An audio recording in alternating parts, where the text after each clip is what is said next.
Disclaimer: the following program features language not suitable for all audiences, and the expressed opinions found within this program are a reflection of those who feature on the PopCulture Effect podcast. Welcome to the PopCulture Effect. I'm Rockin Rob, and on this show I bring my closest friends together to talk about all of the news happening in our pop culture world around us. Welcome one and all to another just genuine, heartfelt episode, because I think a lot of the stuff we're going to talk about today just hits a lot of us in the feel goods, and I'm joined by my friends, my pals.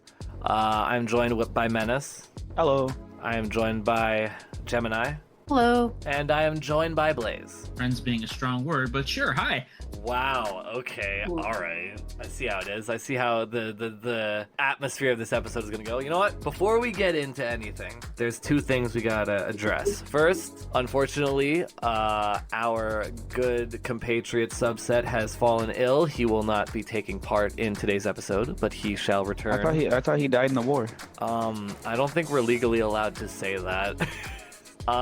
He did not die. We're just gonna resurrect him next week.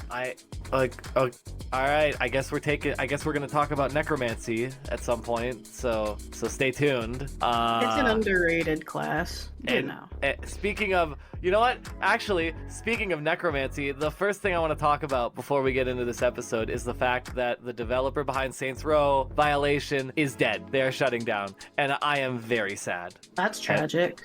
And I don't think anybody else cares because they kind of messed their reputation up with the remaster. I really liked the last one that they put out, Saints Row 4, just because of how wacky and crazy it got. It was always my go-to enjoyment game. But yeah, it's nuts to think that they're probably just gonna get picked up by a big IP, and who knows what's happening to the franchise after that. I hope that it gets a remaster, but at the same time, you know, maybe just have a remaster collection for updated graphics and then just let the franchise die. Maybe that's just my 2 cents Sounds on like it. a good idea, in all honesty. Yeah, but that concludes the addendum before the episode. Anyways, to get things started, I think it is appropriate that Gemini, you get this whole section to just talk about your literal favorite game in the entire world. So just go ahead and enthrall us with Sims knowledge. This podcast is gonna be a long one. I can see it already. Yeah, probably gonna be a make it too two-parter. long. I will try not to talk too much. But speaking of, franchises that have been around for a long time, and well, honestly, I don't want it to die, so I hope it doesn't. But so I believe I think 5 months ago, they had released some bit of like a teaser for the newest Sims game by EA Maxis under the code name of Project Rene. A lot of people speculate it is Sims 5, but with I think the most recent Behind the Sims stream that they did, it's actually not really Sims 5. There's not a lot of information that they've released about this game, such as, release date, the name, even it's still going by Project Rene. But the biggest thing that people are talking about with it is going to be free to play right off the bat. Which, if you're familiar with the franchise from Sims 1 all the way to Sims 4, which is currently free, Sims 4, but it wasn't at first. You had to pay full price for the game when it came out, as with all of the other ones. Their plan for Project Rene when it comes out is to be free to play. A lot of people are unsure what they mean by that because they said it is going to be, they had like a special term for it, where essentially like it's going to be free. They said there's not going to be any form of like subscription base or like how with a lot of free mobile games, there's like that pay to play aspect, like a energy mechanic or something. So they're not going to be doing that, but it does look like it's going to be like time savers. Kind of. It's not going to include any of that. And apparently they want to try and push for an online aspect. I don't know how that's going to go. Ooh, I I think I'd be interested in that. I think Sims the that, MMO. I think that's. Here's the thing. They actually did that a long time ago with the Sims 1 engine. It was called The Sims Online. It was, I never played it because I was a young child at the time when Sims Online was a thing. So I've never played it. Apparently that's kind of been revived by the fans, but I still never really bothered because I'm a weenie when it comes to online social interaction sometimes. But, No, really? you know, shut up. But they said, you know, base game is going to be free, and they're actually adding a lot of things that will be free with the game, I guess, on launch or whatever, which they don't normally do, such as like basic weather, which in the past that has been a purchasable DLC for The Sims and everything. However, they are going to focus on activity packs, such as, say, you will have basic weather, but if you want to have like winter sports, they will have like the winter sports pack or something with it, which is very common for a lot of, you know, free online games like that. Another thing that people have been like kind of concerned about is what they've been showing so far is it looks like it's going to be more like an apartment-based thing, and people are kind of afraid that it'll be similar to IMVU or those other social online sims where, you know, if you want to purchase large home or like get a large home or something and not live in an apartment, you probably have to pay a lot of a lot of real money to do this. And, you know, it's probably going to end up being like a bit of a big money sink, which, I mean, to be fair, The Sims 4 is also kind of a big money sink, so that's besides the point. But there's a lot of, you know, hypothetical things going around with this. Because we don't really know much of what's going on with the game, but they have at the very least released a couple of like tidbit, like sneak peeks of what they do have developed and kind of like the building aspect, which it looks really cool. I, for one, in the end, I am excited because it's a new Sims game, whether it's actually Sims 5 or just a weird offshoot thing. I'm going to be excited for it regardless because EA and Maxis has my throat in a goddamn chokehold, and they've had it in a chokehold ever since I was a child. So, you know, but Jesus. Hey, it's true. I mean, I'm the same way with Call of Duty Zombies, let's be real. Yeah. It's like me with Bungo. Yeah, we all have those games where they have you in a hold and they will not let go. I just want to make one note. I believe that in our lifetime, we will see the Sims franchise evolve into a live service game. And that, I have Is a it fear not? about that. No, I know, but I like instead of them having releases like Sims 4, Sims 5, it would just be Sims, and then they would just constantly update it, constantly microtransaction the heck out of it. I mean, and that's possibly what they might be doing because Project Rene will be released alongside Sims 4, so that's why, you know, they're kind of pushing away from the idea that it is not Sims 5, but something else entirely that's Sims related, but not like a new game installment. So it is possible they're going down that, like, that's what Destiny 2 is doing, right? Like that track of they're going to release the game and just continuously update it and not really make anything new-ish. Damn. Yeah. I think that's a blight to how Destiny 2 has handled their post-launch. What do you content. mean? That's how they've been. It is live service. They have different DLCs and then they have seasonal content that happens in between the DLCs. Yeah. Because But there's always the main live service thing about it is like the new weapons that come out or the new stuff in the shop or stuff like that. That's all I was getting at. I guess maybe Destiny 2 could be a good benchmarker to see how they might implement certain aspects of this new Sims game, and at least from the live service aspect of things. Yeah, because the thing is, they can't go too crazy and intense with these DLC packs that they're going to release for it, because then that's going to limit their online aspect of it. Because, like, you know, say we all join up in a game and, like, you know, me be having an uncontrollable spending problem with The Sims ends up getting almost every form of the pack, while, say, like, you know, Tyler, on the other hand, you know, he just downloaded the game to try it out for free and doesn't want to or doesn't have the money to get that. It would cause some, like, issues and everything, you know, joining up together if I have everything. However, also, they could take it in the paradox route where, you know, if it's something where the person who has all of the content hosts it, then everyone who joins them then gains access to the content. Because that's how paradox games work. the person who is running the server, if it will automatically be unlocked for you. If you try to go back to the save, without it, then you will run into problems. But as long as you're playing with the person who owns all of the content, then you have access to it as you play in that save. I could see them doing that. Destiny does the former over the latter, where if you don't have the content, you can't play it. But there are free stuff that involves that content that everyone can enjoy. Yeah, and they might do that. I know this is completely off topic, but The Sims is still an active franchise. Is Roller Coaster Tycoon still an active franchise? What was the last Roller Coaster Tycoon game? I think they've gone into other just general tycoon games. I think Roller Coaster Tycoon is now Planet Coaster, just as Zoo Tycoon is Planet Zoo, I think. I don't know if they're the same company, but... The one I got here, the last game release they had was the Roller Coaster Tycoon Adventures for the Nintendo Switch in 2019. And on PC on 2018 and PC on 2019. I'll be honest, I don't really know. That's crazy that there was a game... Well, that's before 2000. We're already 3 years into 2000. We're almost halfway through the decade, guys. We're like 2 years away.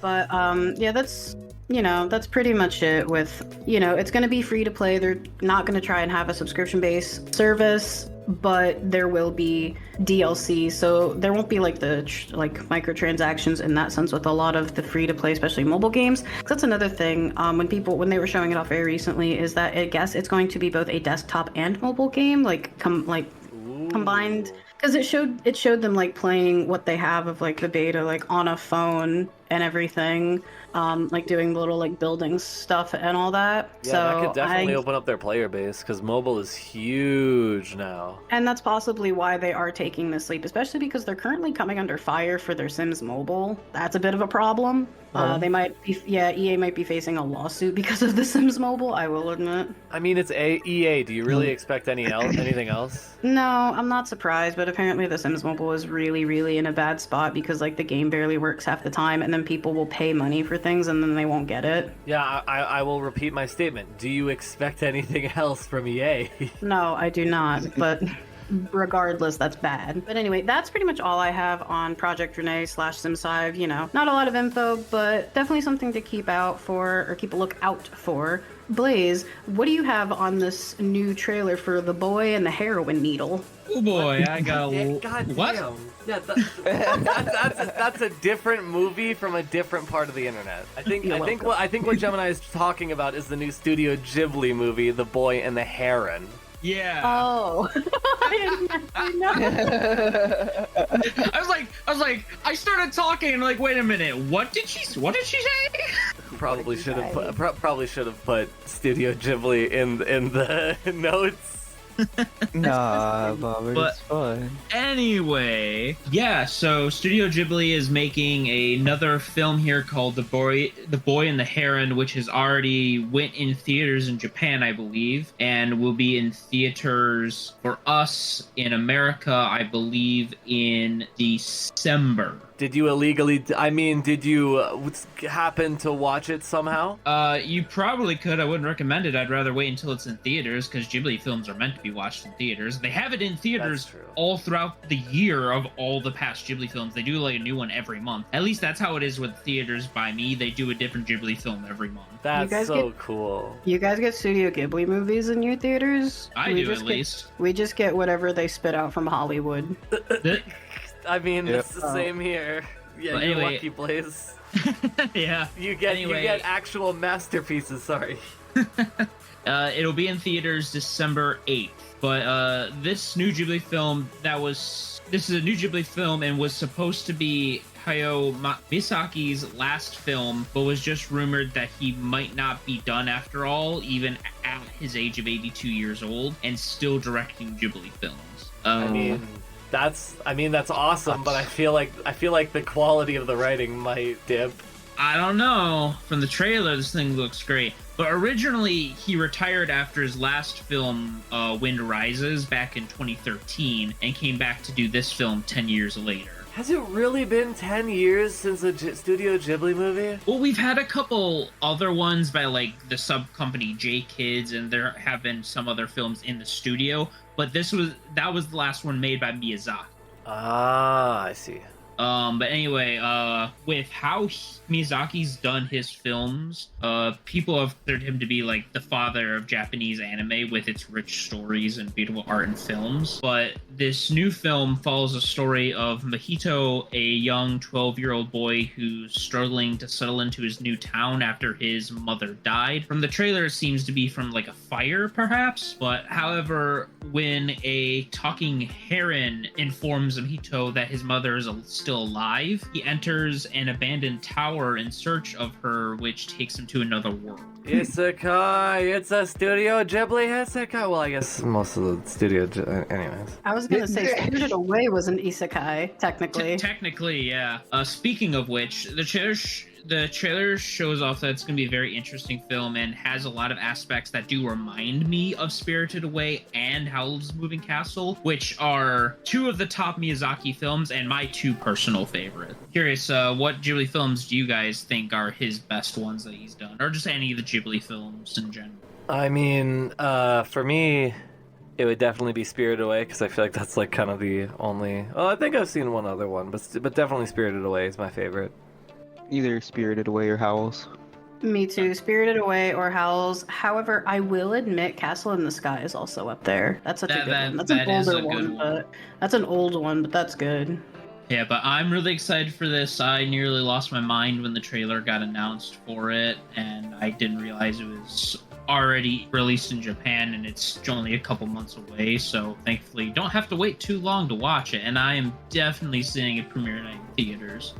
But, yeah, going from film media back to game media, Menace, tell us about Solar Ash. Okay, so if you guys have been watching the episodes, during one of the Gamescoms that I covered, I was able to talk about a game called Hyperlight Breaker, which is made by a studio called Heart Machine. They originally made a game called Hyperlight Drifter set in the same universe, which is like a 16-bit Souls-like game. But unbeknownst to practically everyone, this last week they came out with a game called Solar Ash, which is a first for them, being a straight 3D RPG platformer. And you play as, it's still set in the same universe as Hyperlight Drifter, but from the creator, it has been said that this has barely any relation to the game. You play as Ray, who is what's called a Void Walker, and you are trying to stop your planet from being sucked into a black hole called the, oh god, what is it, the Ultra Void? Yeah, Ultra Void is what it's called. And essentially, you are going into this black hole to implode it or destroy it in some way, and to also find out what happened to the other Void Runners that came with you. Throughout the story, you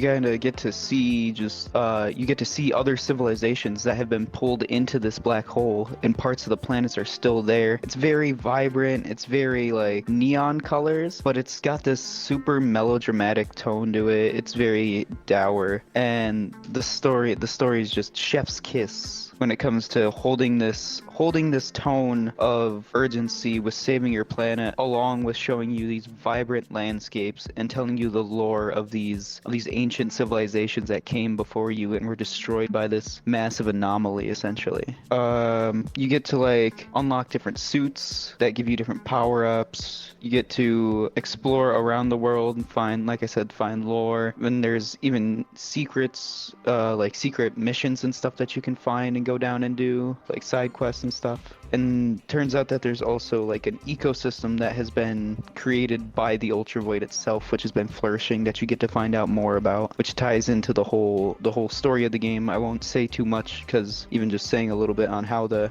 mechanics kind of work can give spoilers. But yeah, it was kind of like a nice surprise to come out, because I've been waiting for Hyperlight Breaker to come out since I first found out about it and talked about it on the show. Yeah, that's all I really got for that. Nice. Absolutely seamless. No one really had anything to add on it. I mean, I feel like when it came... Like, I feel like there's just so many game conventions going on right now that there's just... Well, this isn't even a game convention, sir. This is a game I played. No, I know, but I'm saying, like, there's so many game announcements, so much game content that's been announced and revealed that's just... I feel like we're all just burnt out talking about video games. At Well, least this that's one, how I this one feel. wasn't even like announced or anything. This one just it showed up on Game Pass one day, and I was like, "Oh, this looks cool." Turns out For it's me, made by I'm- the same people. For me, I just never played it, so I don't have any input. Yeah, Yeah, I've same. never heard of it I haven't had either. a chance to play it. I've heard of it from you talking about it, but I haven't had a chance to play it, so I don't really know anything about it. Oh, it's real fun though. You get like hover shoes, so you get to like skate around, and a grappling hook, so you can. It's very fast movement and stuff like that. It's about even going. It is a very short game. Like even going through.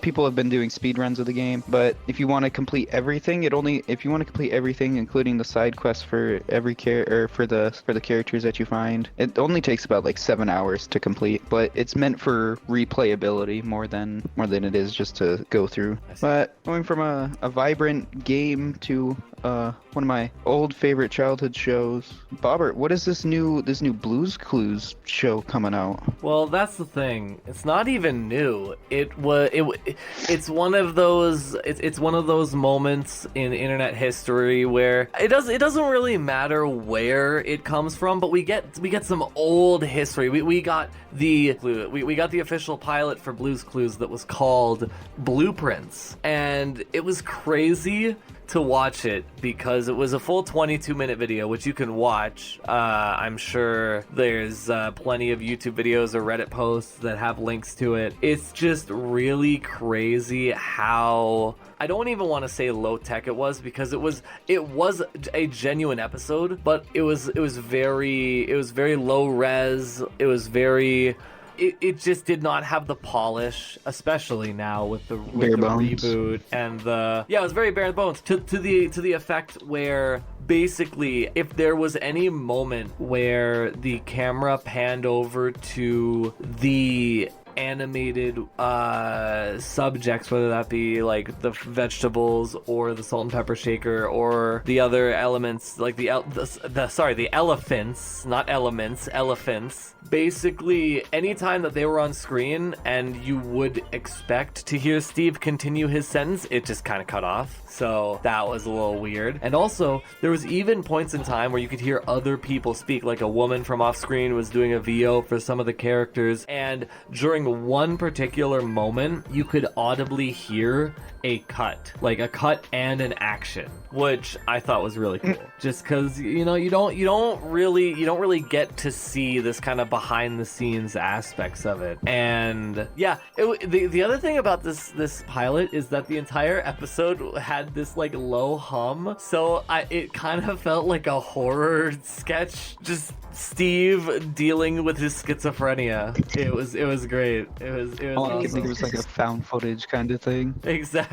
It was so strange. Also, I am so upset because first of all, the Blue's Skidoo, the animation on it was it was bad. It was so bad. I implore anybody that's listening to go out of their way to watch it just for the Blue Skidoo that Steve pulls off, because it is unbelievable, like genuinely. But that happened so long ago. Like it was literally the first ever recording of Blue's Clues, and now we have new shows, we got new hosts, we got new dogs, and the franchise is honestly growing to a point where I think it could be the next like juggernaut in a sense of IPs, because I feel like Blue's Clues, it's kind of like Barney, where everybody knows about it, but it also does feel old. That's fair. Like finding out about this pilot also made me feel old, because it made me remember the video that Steve posted in celebration of the 25th anniversary, where he was just it was you guys remember that the message to the viewers, it made me cry. I always thought it was funny, the meme with Blue's Clues that shocked a lot of people when they found out about it, that Blue was a girl while the pink dog was the guy. Yeah, Blue is a female. Yeah. I didn't know that until just recently. So the more you know. The more you know. Yeah, I remember finding that out, and I was like, "Whoa, really?" I mean, Really? really? Well, no, years ago, I was like, "Oh shit, I didn't know that." Turning expectations on their head. Hey, Hey, you want to know something? There's a part of me that believes the conspiracy theorist of Subset that isn't here, that it was just it was a retroactive fix to be more hip. Oh no, I don't think so. Be more hip with and jive with the youngins these days. Robbie, stop. Okay. I'm so old. I'm gonna move on. We're gonna talk about another IP that's relatively. It's got some new content, but it still brings back the memories of how old we really are. Blaze, take us through how amazing this Fiona and Cake series has been so far. Yes. So, Fiona and Cake is a sequel series on Max, or, well, they call it Max. I'm always going to call it HBO Max. Because it just sounds better. It sounds better off the tongue. It's weird just calling it Max. Because Max, dude, you know what I think of when I hear Max? I think of Max and Ruby. Oh my god, dude, I forgot about that show. Didn't they? I think they had like a return. I need to fact check this. Go ahead,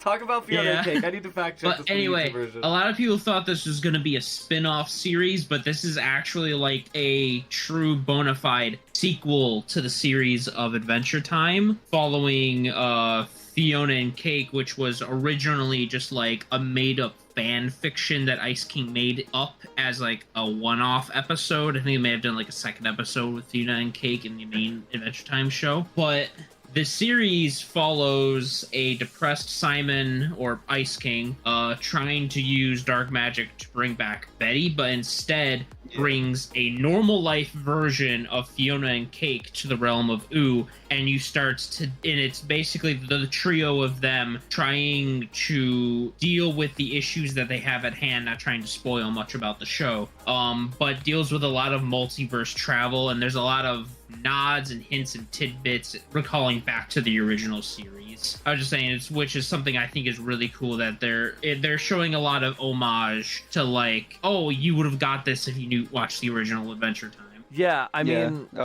one thing when it comes to Fiona and Cake, the only thing I really knew about it going in was the multiverse aspect of it, and I'm so happy that we get more Adventure Time with more different like, I don't know, I as is clear in in like all of the episodes we recorded, at least some point I may or may not be talking about a multiverse. I just love the concept. I love it whenever it shows up in media, so I'm happy for it. I give it my thumbs up, and I haven't even seen it yet, so. But the thing that I was gonna say is, like, with the references and stuff, I really like that too. This won't really spoil anything, but there's one of the in Fiona's world, you get to see all the other characters as like normal people, and they'll be like, "Yeah, I had a dream about being a banana," and the guy is supposed to be a banana guard in the land of Ooze. You sit there like, that's that guy. It definitely was cool seeing certain Adventure Time characters as like normal human beings. But the thing that really blew me away was the fact that there was a call to a character that wasn't even in Adventure Time. We now know that the Adventures of Flapjack is connected to Adventure Time. How? It's in the multiverse. Prismo, man. Prismo made a little comment about the Flapjack series. They've just always been there, you know? God, I hated that show. Like, ever since the episode where the pancakes become moldy and like become sentient, that freaked the shit out of me as a kid. I fucking hated that show. See, my favorite episode was when they tried to get infinite candy by bringing in the candy wrappers. Oh dear God. Oh, that was great. But yeah, Fiona and Cake is airing every Thursday on Max, with two episodes airing every Thursday. You like how my emphasis on I'm sorry, Max? just the way you said that, you had the most disdain in your voice. I hate the logo. I hate the name change. It looks so bad. It's like Twitter and X. Nobody's gonna stop calling it Twitter. It literally feels like an April Fool's joke. That's what it feels like. We're still gonna call it HBO Max or just HBO. Right? Yeah. I don't know, like, man. Yeah, well, why bother using the recognizable IP of HBO? Let's just call it Max. And just put an M on the logo. Oh, and by the way, that comment about Max and Ruby, it wasn't actually like a full-fledged return. They just showed up as like a 2D cutout of a Next On preview type thing.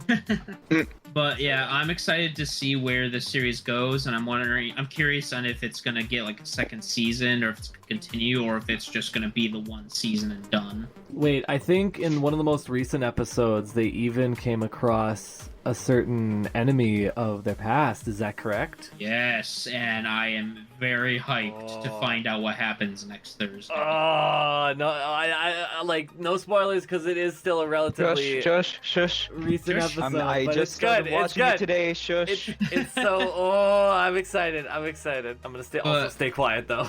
But yeah, not gonna say anything more to not spoil anything. But it's a great watch, a lot of fun. I really love seeing more of Simon with this series. Right? Okay, I'm so sorry, I need to interrupt here. The thing is, I love the Ice King. He is literally my favorite character in the entire series, and I am so glad that he is one of the main characters in this, where we get to see him not be a crazy Ice King. We get to see Simon. We get to see, I'm so happy.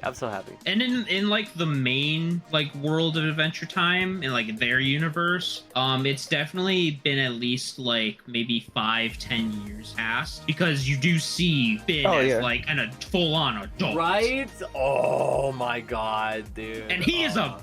I did like how you don't. Oh yeah, and you don't just get to see him like as an adult. You get to see like different versions. At least involving Simon. He's seen him since like before then too. Also, and he's like, you get to see like younger adult Finn, and you get to see how he is now. I really like that too. But you like the thing that I really loved about it that I wanted to say is that like I just love how Simon, in all of his knowledge of living the lifetime that he's lived, he's just basically the exposition dump for Fiona and Cake.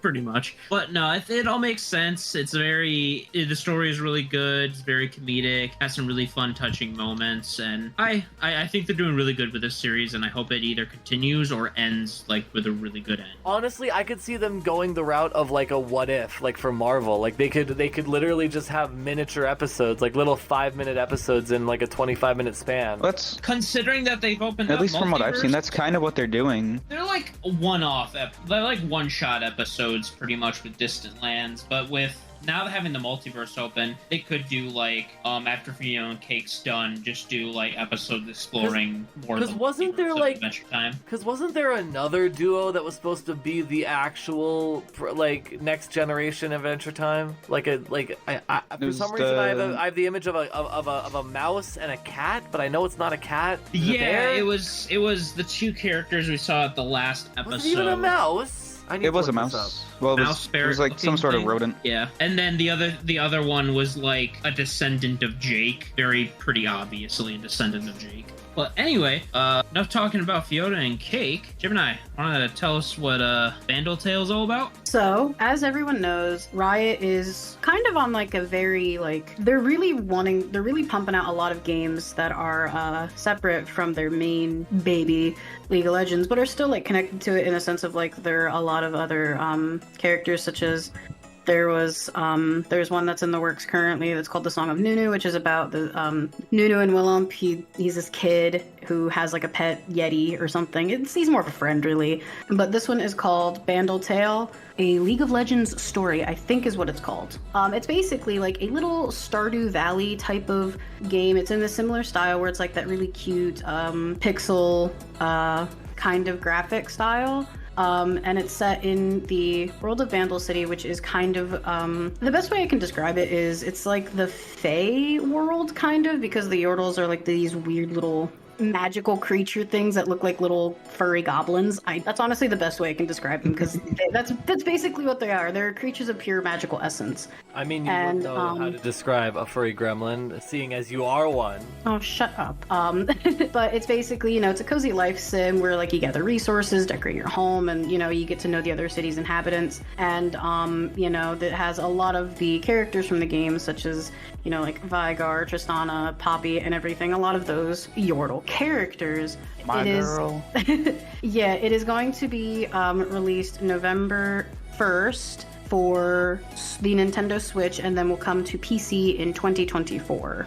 Like that's why That's like both of the opposite spectrums of a good console and a bad console for a modern day game. Like we all saw what happened when Mortal Kombat 1 had their release on Nintendo Switch. We all saw the comparison videos. It was bad. I know we haven't had the time to talk about Mortal Kombat 1. It's an amazing game. I might talk about it at some point. But Nintendo Switch always drags the quality down. But here's the because thing, their though. consoles aren't as powerful. Because Yeah. they need to just release the Switch Pro, which they've needed to do for like a year. Okay, but here's the thing though, this shouldn't be a graphically intensive game. It's a pixel game. It shouldn't come into like that issue. So I mean, when it comes to graphical, I mean, if the Switch can't handle a pixel game, then yeah, obviously it needs an upgrade by now. So I mean, in that aspect, Bandle Tale shouldn't have any problems running on the Switch. One interesting thing is that it's being developed by Lazy Bear Games,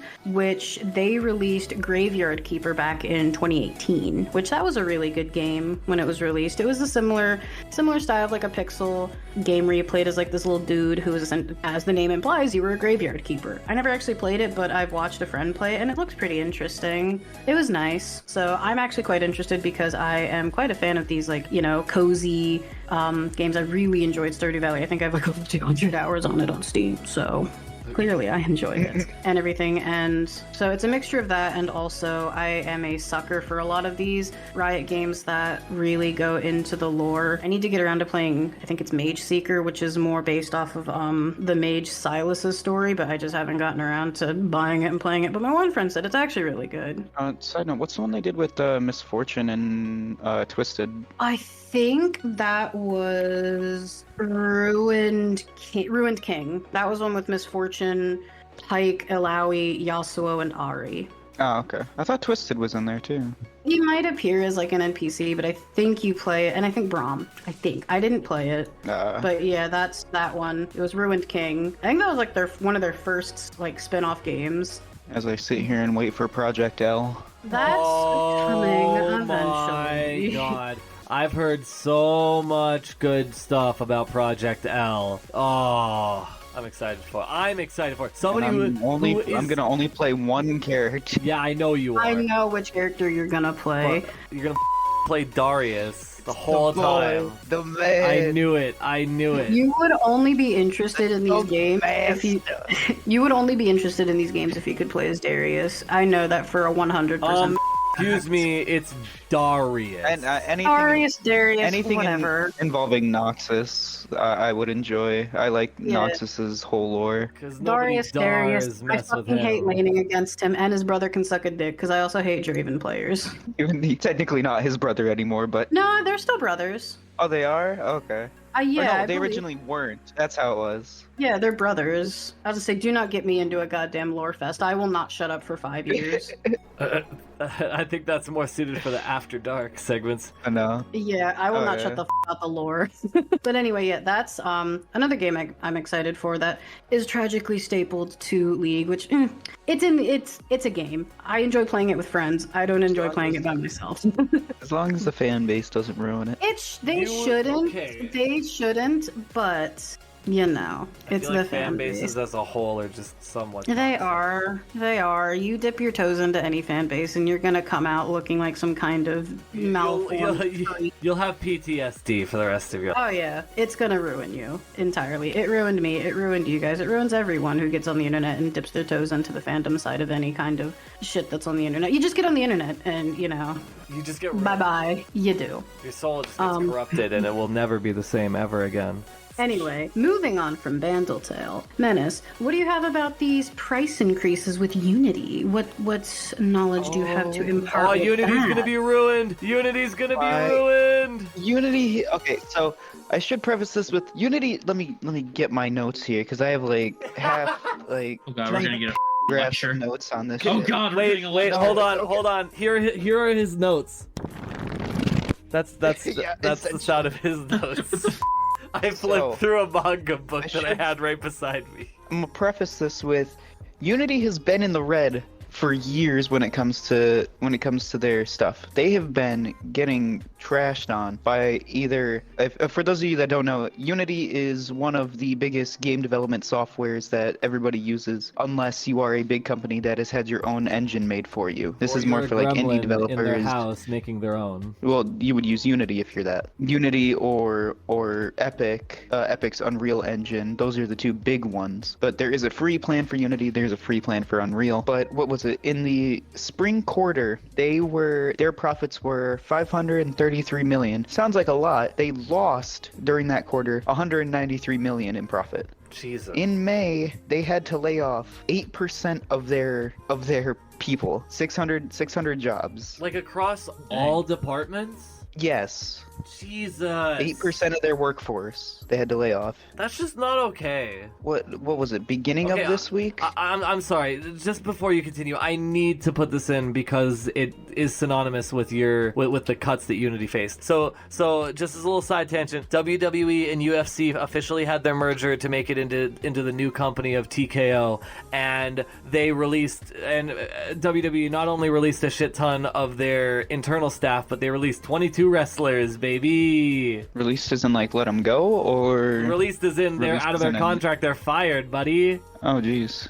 Yeah, and there were people that were active on TV and had storylines going. Essentially, Unity posted this new thing that's going to start on January 21st or January 1st, 2024, with the release of the new Unity engine itself, Unity 4.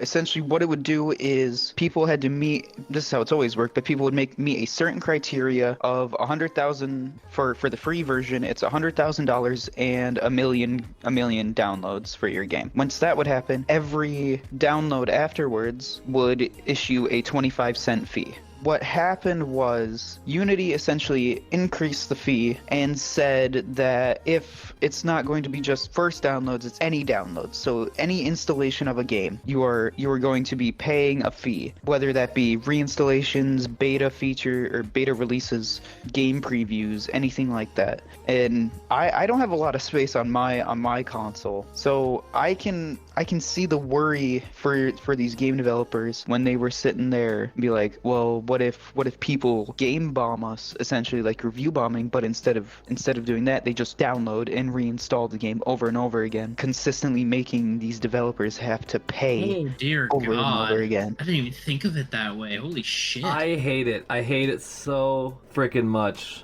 They need to make some sort of like addendum in it to where it's like one charge per count that Yeah. downloaded at once. Yeah, they said initially Unity planned to charge a game developer a small fee every time a user installed a Unity game, beginning with the start of 2024.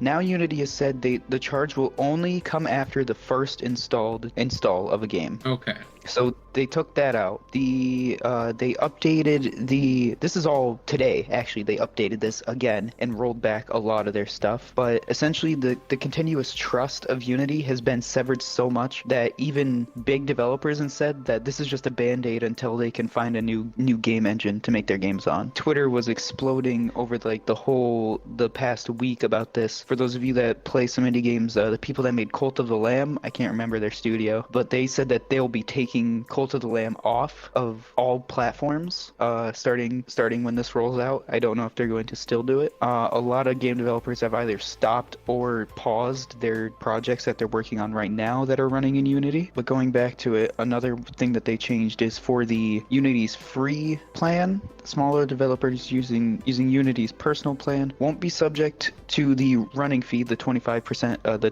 25-cent continual fee, until instead of a $100,000 limit, they upped it to $200,000. Larger developers using paid versions of Unity can avoid this fee by not switching to a newer version of Unity. If they do, developers have to choose between runtime fees of either user installations for their games or a 2.5% revenue share. So what you're saying is creators will be punished for having popular games. Essentially, to take all of the business mumbo jumbo out of it, essentially what they are doing is they are adding more fees, which would cause either a couple of things to happen. Either indie developers would have to just stop making games, essentially, because they don't have the money to continue doing this if people keep installing their games over and over again. Or they'd have to monetize. Everybody would have to monetize the shit out of all their games. So you'd essentially only have live service models in games. Or the third option is that everyone just keeps running on the older versions of Unity and no graphics or any updates that would come with the updates to the game engines would be in these new games. Or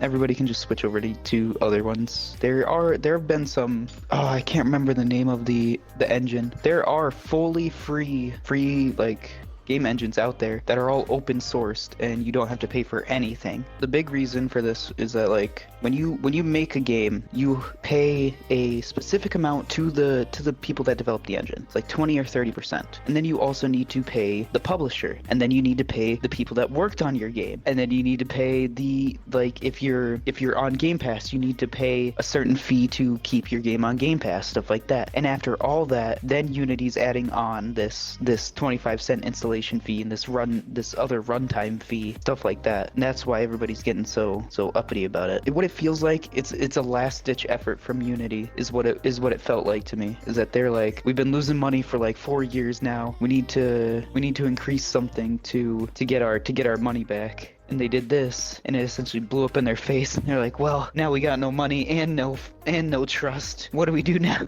I mean, the only thing they can do, just stop. This is essentially what they've done. Just stop. Roll back, say I'm sorry. It's just someone saying Twitter was exploding. I know I said this, but Twitter was like going off. Even developers that like don't really post anything on Twitter or anything were getting in on this. Even developers that have been diehard Unity fans for years were getting on Unity's ass about this. And I give props to those people that are big developers and have a big voice in this, that were hopping into Twitter or into the forums and giving their thoughts about how this isn't a good way to go about it, how this isn't good business. I greatly appreciate, because if it wasn't for them hopping in on this, nothing really probably would have changed as much as it has in this week with them doing it. They wouldn't have gone back on so many of these little intricacies that made it up. I mean, all I can say is, just like how the PopCulture Effect supports all the actors that are affected in the SAG-AFTRA strikes, I want to say that the PopCulture Effect are in support of all game developers, making sure they get a proper wage and they are not manipulated or tricked into losing any of their revenue because some companies need to make ends meet. It's frustrating because literally, like, at this point, right, what I'm about to say is speculatory, but I feel like we're not far off from having every entertainment, like every aspect of our entertainment to be shut down. I wouldn't be surprised. I don't think that it'll be shut down, but I definitely feel like things will be slower, especially if there are strikes, like in everything, like how you were talking with the whole video game thing possibly happening, stuff like that. I feel like it'll slow down, but it won't stop, because there are always going to be those people that are like, oh yeah, I make enough money, I don't really care, I'll do this game, I'll work on this game, I'll work on this movie. So I don't feel like it'll fully stop. You say that, but we'll see what happens. We'll see. But as one last thing, I looked up the exact numbers and stuff that they wanted to do for this. I'm gonna just go over the free one that indie developers and most people will use. So for the Unity runtime fee that applies to your game, you need to have made in the last 12 months of your game being out $200,000 and a total lifetime installs of 200,000. The fee for that is, for every new installation per month, it is a 20-cent fee per install. Every new installation after 1 million installs, it's a 2-cent fee. That's essentially how they're doing it. For like higher, the buyable ones, the fees are less because you're paying a subscriction for it. But I just love how they're punishing them for being popular. They're punishing them for making good quality games. I'm gonna get angry. I need to calm down. It's stupid. Like this is kind of how it's always been though. Like it hasn't gotten to this extreme, but there's always been like after you hit a certain criteria with a developer of a game engine, every install per the game you'd have to pay them like a 10-cent fee or 20-cent fee, stuff like that, which in the long run isn't bad if you're also like changing how the criteria is met from like to like 100,000, like how they were doing. If you're adding fees for reinstallations and re-downloads, like that's where I draw the line there. It's like you bought it once, you paid the fee for them installing it, you don't need to keep adding on. But yeah, so there's been a lot of drama going on this week, especially at like the core of game development. But going from people stealing money to a series that stole my heart. Oh my God, I was growing up. I'm so proud. I was growing up. Robert, tell us about the newest season, air quotations, of DBZ Abridged. I just want to say two things. One, I just want to say I'm so proud of you for that segue. And also, I want to have two addendums, another set of addendums, because before in the earlier part of the episode when we were talking about Fiona and Cake, I mentioned two characters that were seen at the end of the episode. They are actually called Shermie and Beth. And also the other addendum, I know in a previous episode when we talked about AI music, when I specifically talked about AI music, I mentioned a YouTube channel that made animations alongside Yugi. That he was making a series with like Rick Sanchez fighting Yugi with Yu-Gi-Oh duels. That channel's name is Faber Soul. I got it wrong in the last episode. I apologize for that. Anyways, welcome to the news segment of Robbie's f***ups. Yeah, right. Just Robbie fixes. I don't know how to. Anyways, yeah. So TeamFourStar made their triumphant return to YouTube in a sense. They've always been uploading videos on their Bento channel, just doing commentaries for the episodes that they had made, because if you aren't aware, TeamFourStar is famous for having their series Dragon Ball Z Abridged, which is basically a somewhat pseudo retelling of the entire story with all of the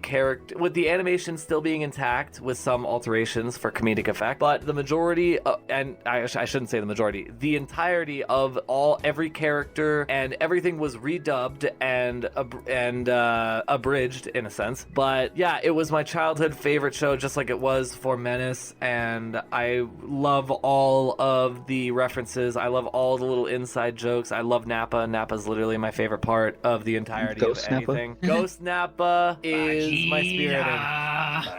Vegeta, I'm hunting you. No!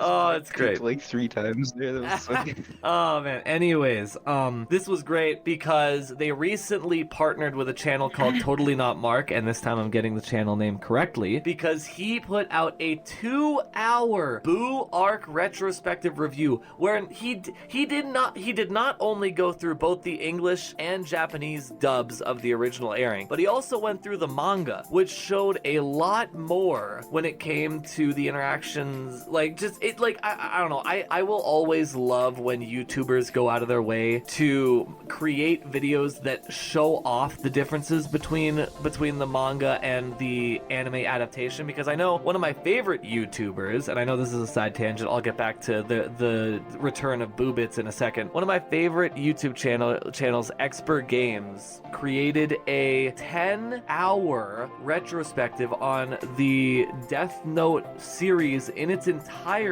from start to finish, including the manga, including the continuation that came out a year ago, including the second half of the show. It was amazing. I love it. I have it downloaded on my phone, and whenever I don't want to use data to listen to YouTube reruns, I just put that on at any given point, because it gives a new context. Because when you just watch a series, when you're just watching Dragon Ball Z Abridged, or you're just watching Dragon Ball Z itself, you get the content that's shown, but you don't get all the content that has surrounded it for years. So this 2-hour review by Totally Not Mark is an insane look into just every aspect of the storytelling of the Boo arc. And that brings me to the BuuBits. I did want to add that this isn't the only episode he's done. He's covered every part of Dragon Ball Z. Yes, Dragon this Ball. This is just the most recent episode where he finally got around to doing the Majin Buu arc, which coincidentally matched up with Dragon Ball Z's return of these little YouTube shorts called BuuBits. Now these are shorter form content that kind of abridge the story of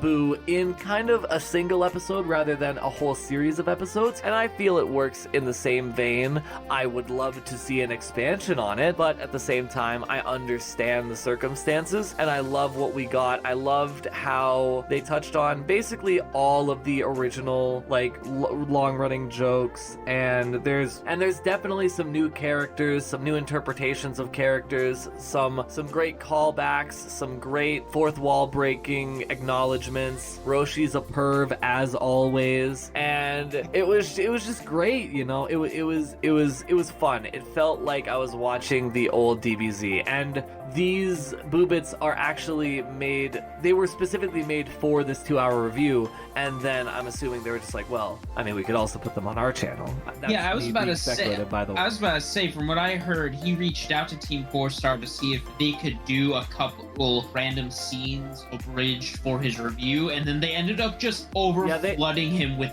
so many scenes. Yeah, it just ballooned. Yeah. Because, and I won't give any spoilers because I want people to actually go out of their way to watch the compilation that TeamFourStar put out. But it basically bridged the gap between the end of the Cell Saga and the end of Z, which with Dragon Ball Super you could take at with what you will, which kind of devolves into just wondering, like maybe they should just call the end of Z non-canon and then make a whole new ending that actually makes sense. But that's beside the point. That was 2 decades ago. Muppets going on a mega tangent. yeah, that's just how it be with anime. You just talk about it. There's just so much to appreciate about it. But yeah, it was great. The BuuBits were fantastic. I loved each and every one of them. I hope that we get to see more. Like, I know that originally they did shorts for like the super arcs like Goku Black, and I would love to see more for Tournament of Power, for the Universe 6 tournament, for the other tournament that they had, because Dragon Ball loves tournaments. I would just love to see it, and I hope both Totally Not Mark and TeamFourStar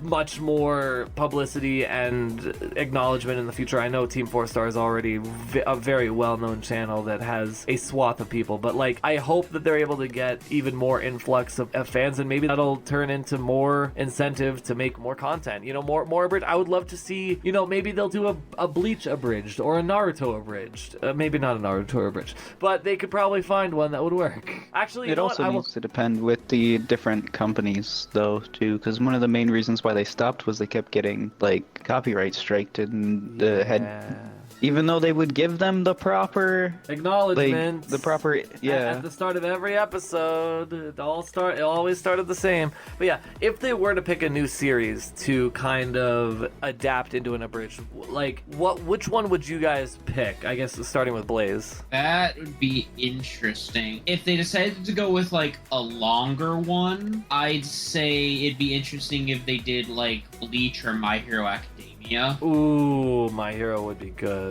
Because I have seen a couple smaller YouTubers do like a Bleach abridged, but they never really hit the mark. Right? I saw one channel that did a My Hero abridged, which I appreciate. There is a channel. There's a channel that I watch that does it too, and they do a really good job. I would say not quite on the level, but close to the level of TeamFourStar. I will always love TeamFourStar, to be honest. They will always be my favorite channel. But if they were to do another anime, I would want to see them do. I've been stuck on newer animes recently, but either like a Jujutsu Kaisen or or if they are going to do a longer one, I would like to see someone try to do a One Piece abridged. Oh dear God, they'd be making so many f***ing episodes unless they actually use this as an opportunity to like cut down a lot of the series. Oh yeah. And I'm curious, Gemini, which series would you want to be adapted into an abridged? I'll be honest, I've never really watched abridged series. Really? Yeah, I've never really watched out. any. Like... I'm just kidding. Okay. I don't know. I'll be honest. I don't even know what they are. I live under a rock when it comes to that. Is it like parodies or something? Kind of. It's more of just redubbing. They're doing their own vocal work. They do their own vocal work, and then they re-edit the mouths and like the motions of the characters to match what they're saying. Pretty much like for DBZA Abridged, for instance, it's still telling the story of DBZ the way it was, but they add a lot more comedic value to it and snarkiness to the series. I guess probably either Bleach or Naruto because they hold special spots in my heart. Well, that's fair. And like also with like Bleach and Naruto, I mean, yeah, sure, Naruto and Bleach do have some comedic moments, but they can be very serious series like DBZ. I think it's more funny when it's like a more serious show that gets abridged because you don't expect a scene to become comedic. You know what? You just gave me an idea for which one I was originally gonna go with Assassination Classroom, but the one I would want would be a Kame ga Kill, and nobody knows what a Kame ga Kill is. Got into it. I never got into it. You all need to watch it. For those of you who know a Kame ga Kill, oh, dude. Isn't that show basically like the anime of Game of Thrones? Where you Stop! Don't spoil it. It is kind of like Game of Thrones, but to that interpretation, I'll leave up to you. There's no spoilers. PopCulture Effect does not endorse spoilers, except for when it's convenient for our news. Well, yeah, if it's convenient for our news, we definitely talk about it. We have morals. Okay, I don't think that considers morals, but yeah, it's fine. It's fine. It's all for the content. If it's for the content, it's okay. Anyways, yeah, definitely go out of your way to check out the BuuBits. Support the official release. I'm sorry, I had to. Oh my God. I had to. No, support. Robbie, totally timeout corner. No, don't actually. That might actually ruin the recording if you do that, so please don't. Anyways, yeah, go check out the Totally Not Marks review. It's such a good representation of how important the Boo Saga was, and that's why I want them to do like a full series of it. But if not, at least we have the BuuBits, which I love that name. I'm always gonna love BuuBits, and I will also say I love Boo's characterization, like Fat Boo. I love him. He's amazing. And it doesn't matter if it's abridged, Japanese dub, English dub, I will always love him. He will always be my favorite Dragon Ball character. And I'm so sad he wasn't used in the Tournament of Power. It's so upsetting. But maybe in the next anime adaptation. Anyways, I think that wraps up the majority of what we've been talking about today. We've talked about a lot of stuff that kind of just tugs at the heartstrings of our early 2000 era, 2010 era in the case of Adventure Time.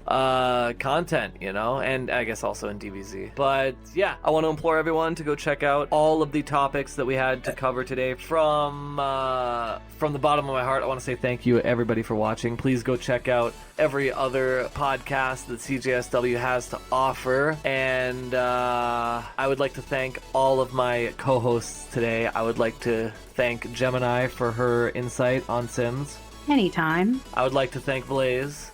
It was a pleasure. Did you just... Okay, I thought you just, like, smacked your ass or some shit. I was like, what just happened? No, I snapped my fingers. Oh, my God. And thank you so much, Menace. Oh, yeah. Always fun. And for those watching on YouTube, don't forget to like, comment, and subscribe when you want to watch more of our shenanigans. I want to edit that out, but I know that I'm not going to edit that out. In the moment right now, I am disappointed in you. Why would you edit that out? That's a good plug. I know, but... He's just upset he didn't do it. I was just about to say that. Anyways. Now it has to stay in, because you, Robbie. Wow. Oh, man. Giving me a hard time. Wow. The past, future. Oh my God. Anyways, it's been an absolute pleasure being Future able Bobber, to don't talk cut with that all... out. You're also a bitch. I would just like to say it's been an absolute pleasure being able to talk about all this crazy cool stuff. And there's going to be a lot more because honestly, I kind of already have my next week's topics already thought out. But anyways, that'll be for next week. As of this week, we've finished up. We've wrapped things up. Have a great rest of your day, everyone. And from all of us, goodbye. Bye-bye. Bye. Now the recording has started. Oh God, they're wanting to marry the grandchildren together. No. What? What? I'm playing Are you Crusader playing Kings. Sims right now? No, Crusader Crusader. Kings 3. But he's still outside. I just came back in. What? I'm not. Bobber, we've talked about this. I don't have a door right in my room anymore. I thought you recently got it. No, that's nowhere near what I said. I said we switched rooms. I'm upstairs now. Oh, I gotcha.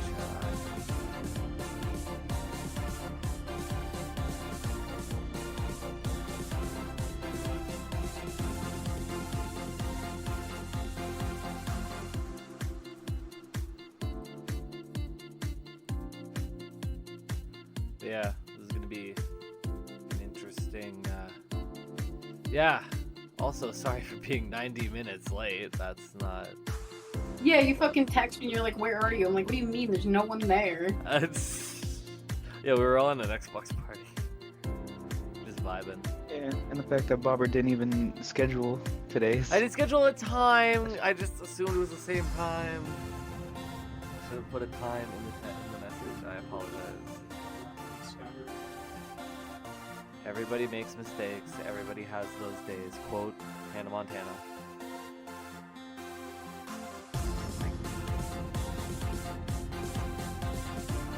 What? You get the best of both worlds. I don't know the rest of the lyrics, so I'm just.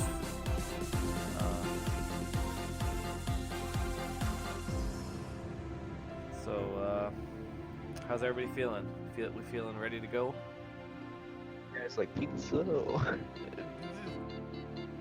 Nah, I hate pizza, actually. I fucking hate it. Oh, keeping that in. Well, yeah, I'm recording. Bobber I'm just hates gonna have pizza to. confirmed. Damn it! Alright, then President Rob, make sure to edit out that part so that way nobody knows that I hate pizza because I actually love pizza. Hey, future Bobber, you're a bitch. Every time. Every time. Oh no, I still think nothing can top my future Bobber, you're a bitch, cut it here. Okay, you want to listen, man? It's frustrating in 2 points in time. It's frustrating for me now in this moment and in the future. And then when I get to that future, it'll also be in the past. You're messing with me at like 3 different points in time, dude. It's so messed up. Good, make it more. So, we are recording. The recording has been turned on. Well, yeah, for the past 3 minutes, dog. Content. Wow. That's great timing. Content, he says. Oh, but I should have an addendum before the addendum after we actually start the episode. You're an addendum. Shut up. Anyways, I would please please save your sound effects for before and after we actually get the bulk of the news recording done, because if not, I will have to censor it with epidemic sound effects, and that just causes more work. Wow. Yeah, exactly. You can get it out of your system now. Wow. All right. I still can't hear it, and I'm Yep. upset. Yeah, dude, it's literally the best running joke that you just cannot hear a single one of the Owen Wilson. This is just gonna be my little bit at the beginning of every podcast. Is that I'm just gonna make a new sound effect for each episode. Hey man, I love that for you, honestly. Die. Alright, who's in the background? Who's having secret conversations? Oh, it's Trin. He didn't realize that we were starting.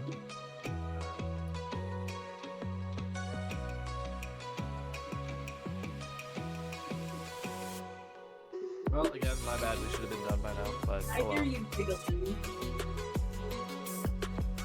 Oh god, they're gonna have to hear me the whole time I'm playing. Ha! Ha ha! That's great. You get an audience, Trin. You have your own personal audience. I usually do with Chris, but The PopCulture Effect is recorded before a live studio No, audience. no, we're not. I was literally waiting for Blaze to play like an actual like a 90s sitcom. Like a laugh track. Like. Hit him with the laugh track. Okay, we might actually get sued by Seinfeld. What's the I don't know deal what. with sitcoms being unoriginal? I mean, come on, write some new material. I was a bee in a movie. Jerry Seinfeld. What? You like jazz? Yeah. You like jazz? Oh, I was thinking of. Actually, I don't. You want to know? You want to know what the quote was for the rated M version of the Bee movie? You like ass? I guess you could say ass. That wouldn't have been my choice of words, but that was equally as funny. All right, are we ready to go though? All right. Thanks, Blaze. Cool. I appreciate the immediate response.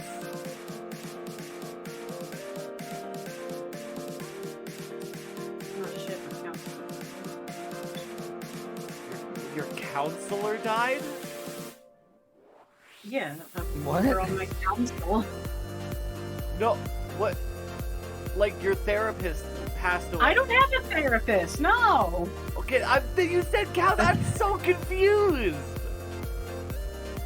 No, like a member on the council. What? What?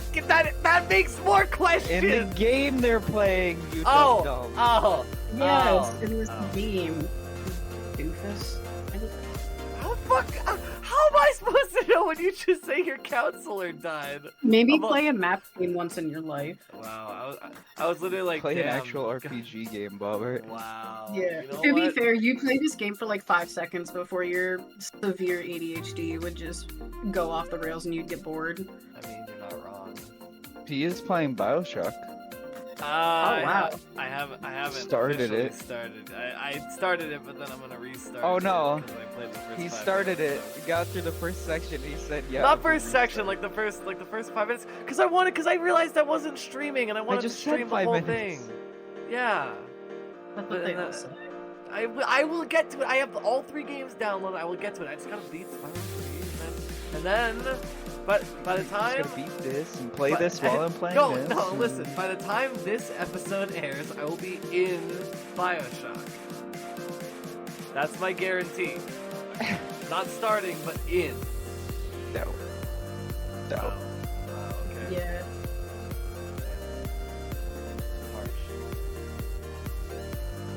I feel like I should try to get rid of these silences, but I feel like this time it's just like we will never listen to the music that's played in the episode, but I put it in post, and it is always 5 minutes.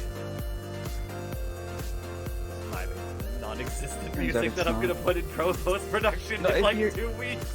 Say if you're putting in the, if you're, don't leave in the silences even in the fucking Facebook or YouTube recording. Well, like for the not okay. It's for like the end segment for the portion that's before we actually start recording. Like that shit, I just let ride because like, What? like Why it's not just like have the intro and then have it cut to when we start talking? well, that's what the intro's for. The intro You know, goes like a into when- YouTube video do. Yeah, that's what the intro. That's why I made an intro. That's not what you just said though. No, I know this part. This 9 minutes that we're going on now is going to be at the end of the episode. That's how it's always been. Oh, my wife has died. Damn. My condolences, but she was kind of a hoe, so.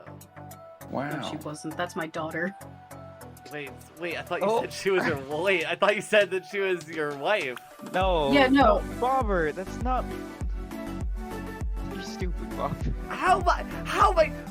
I'm gonna listen back to this in a couple weeks, and I'm gonna be like, I'm still not gonna understand what the fuck you're talking about. You said she was a hoe, and she said, no, that's my daughter. Yeah, but before that, she said... As in, no, my wife's not a hoe. Yeah, no, not my wife's not a hoe. My daughter is. That's what she said. Oh. Gotcha. Yeah, how you're stupid now? Yeah. I fully understand how I'm stupid. Just a smidge. You're a smidge. Shut the fuck up. Oh, I'm gout ridden. Ew, gross. Get away. Shoo. The gout of doubt.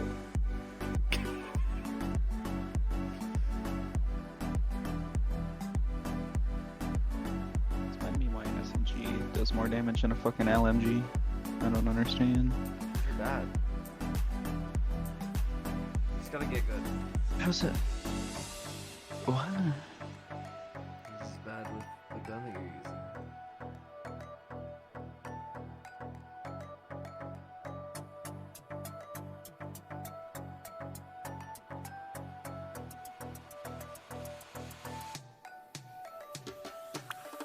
So are we just waiting for King? Oh, he's sick. He's not. He's He's not a part of it. That's why I've been asking Then if what are you guys we are ready to waiting go. for? I asked like 3 different times if everybody said. I asked, is everybody ready to go? And Blaze immediately and said no. Sometimes you gotta make the fucking executive Actually, decision. I wasn't He serious. How the fuck? He didn't even say no. He used a sound effect, and I only know that because I didn't hear him say no. Oh. Okay, so we're good to go. We're going to go then, right? Yes. Okay. Bummer.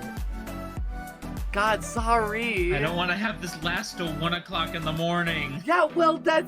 Too You know late. what? It's fine. It's fine. We've been recording for 12 minutes. We're gonna start. The intro's playing right now as we speak in the background with the cool music. It's really nice. And then. Wow. Oh, dude. Oh, I need a sip of water after that one. I knew this was going to be a good one. What was it? It's Owen Wilson. Wow. I was. Wow. Let's do a round of bops for old time's sake. Bop. Bob. Oh, you both hit that at the exact same time. That hurt my ears. That was like We're gonna have that an was... order to this. We'll go We'll go reverse alphabetical. That way I'm first. You can't do that because me and Blaze both have the same. No, one of you has an A and one of you has an E. We're gonna go halfway through our name just to figure out. Well, yeah, because the rest of your name is the exact same. What do you want from me? Just make an order. It's not that hard. That is the order. Reverse alphabetical. Can we just do our bops, Okay. please? All right, Bob. Bob. Bop. Bob. All right, I gotta turn trend down just a smidge. Just a smidge. Just a smidge. I have to look. Alright, maybe that's better so my finger shouldn't. I need to mute my phone real quick. Oh yeah, I need to mute my phone too. I have my fans off, my windows closed. I know I had to turn my fan off and I didn't want to, but We'll be done in no time. Ooh, excuse me. All right, cool. So the intro's been done for a while now, so I'm